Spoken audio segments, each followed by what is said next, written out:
नवरात्रीच्या 9 दिवसात दुर्गा देवीच्या 9 रूपांची पूजा केली जाते आणि प्रत्येक रंग त्या विशिष्ट देवीच्या गुणांचं प्रतीक मानला जातो.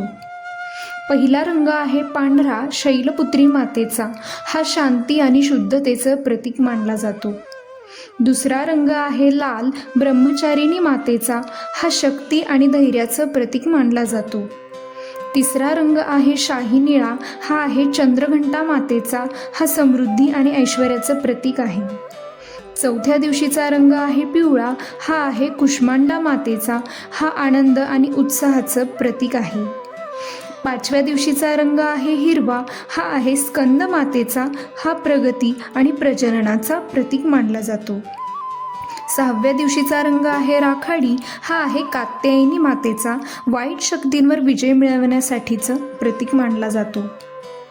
सातव्या दिवशीचा रंग आहे नारंगी. हा कालरात्री मातेचा. आत्मविश्वास वाढवण्याचं प्रतीक मानला जातो. आठव्या दिवशीचा रंग आहे मोरपंखी. हा आहे महागौरी मातेचा. सौंदर्य आणि शुद्धतेचं प्रतीक मानला जातो. नवव्या दिवशीचा रंग आहे गुलाबी. हा आहे सिद्धिदात्री मातेचा. प्रेम आणि दयाळूपणाचं प्रतीक मानला जातो.